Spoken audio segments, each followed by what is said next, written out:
Notre amendement pose une question sérieuse qui traverse toute l'Île-de-France aujourd'hui, suite à la confirmation que vous avez faite en commission finances vendredi dernier de la suppression de l'aide régionale au fonds de compensation des maisons départementales des personnes handicapées à hauteur de 2 millions d'euros. Cette décision que vous avez prise, je vous l'avais dit déjà vendredi, est inacceptable, elle est incompréhensible, elle est injuste. 70 maires de votre majorité souhaitent finalement faire cette coupure. La colère est immense parce que c'est ressenti pour ce que c'est-à-dire un véritable bras d'honneur pour des MDPH qui ont déjà des difficultés de fonctionnement extrêmement importantes et pour 2000 personnes qui, grâce à ce fonds de compensation financé à hauteur de 15% par la région, peuvent bénéficier d'aménagements dans leur vie quotidienne. Par exemple, transformer une baignoire en douche. C'est donc quelque chose qui est utile. Vous dites, ça n'est pas une dépense obligatoire. Certes, sauf que c'est une dépense qui est permise par le Code de l'action sociale. C'est donc un choix politique que vous faites.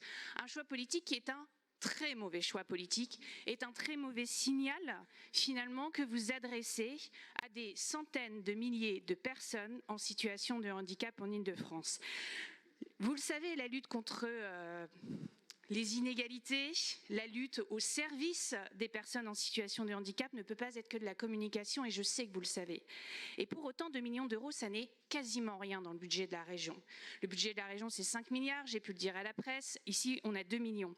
C'est l'équivalent, moins même que l'équivalent de l'augmentation d'une autre dépense facultative que vous avez fait entre 2024 et 2025, qui est plus 3 millions d'euros pour l'investissement dans les lycées privés sous contrat. C'est moins que la somme de 3,5 millions d'euros que vous avez dépensé pour le bilan de mi-mandat que vous avez voulu faire au cœur de cet été. C'est aussi un risque juridique important que vous prenez parce que la convention triennale qui était passée avec les 8 départements pour le financement des 8 MDPH courait jusqu'en 2025.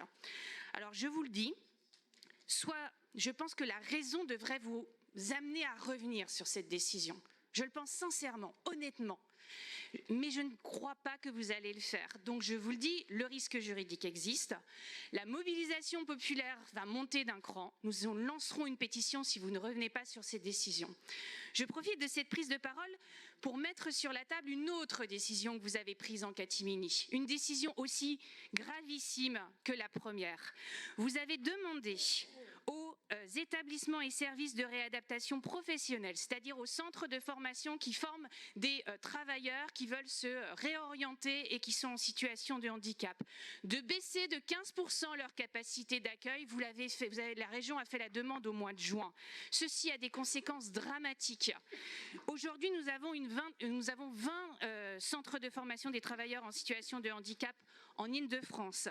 Si ces 20 centres qui accueillent, qui font environ, on peut dire à peu près 500-600 formations sur un centre chaque année, ça fait 1800 personnes qui sont en situation de handicap, qui ne vont plus pouvoir avoir accès à la formation. Vous prenez donc deux décisions qui sont contre les personnes en situation de handicap en Île-de-France. Ces deux décisions sont inacceptables, elles sont incompréhensibles, elles sont injustes et vous devriez revenir dessus.